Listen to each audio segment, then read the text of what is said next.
করেছিল। আমরা সেই অবস্থান পরিবর্তন দেখতে চাই।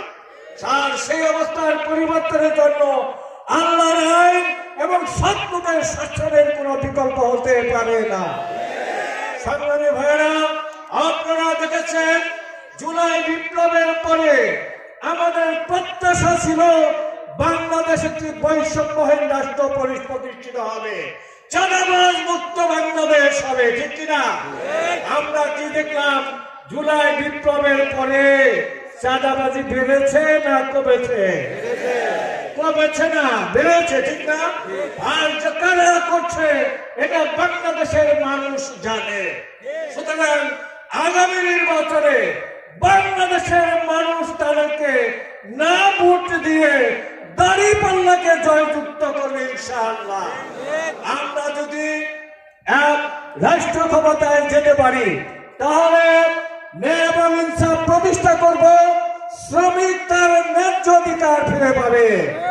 শ্রমিককে তাদের বেতন বাঁধার জন্য আন্দোলন করতে হবে না, শ্রমিককে তাদের বেতন বাঁধা বৃদ্ধির জন্য রাজপথে নামতে হবে না, কোন শ্রমিককে পুলিশের বুলেটের আঘাতে জীবন দিতে হবে না। আমরা শ্রমিক বান্ধব একটি রাষ্ট্র ব্যবস্থা কায়েম করতে চাই।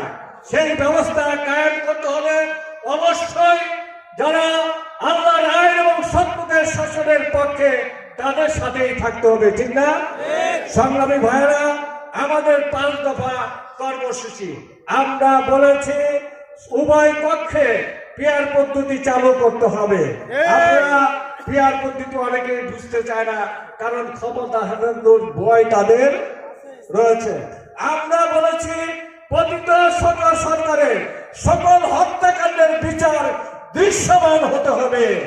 হত্যাকাণ্ডের বিচার ব্যতীত আগামী দিনের নির্বাচন সুন্দর হতে পারে না। আমরা বলেছি সর্বাগ্রে জাতীয় সনদের জন্য গণভোট দিতে হবে। একটি দল গণভোটে রাজি হলেও বলছে গণভোটটা যেন নির্বাচনের দিনে হয়। বলেন তো, একই দিনে 2টা নির্বাচন সম্ভব? সুতরাং বাংলাদেশের মানুষকে জেগে উঠতে হবে, গণভোট নভেম্বরের মধ্যেই দিতে হবে। বাংলাদেশ জামাতে ইসলামী চূড়ান্ত আন্দোলনের কর্মসূচি ঘোষণা করবে। সবাইকে ধন্যবাদ। আসসালামু আলাইকুম। ধন্যবাদ।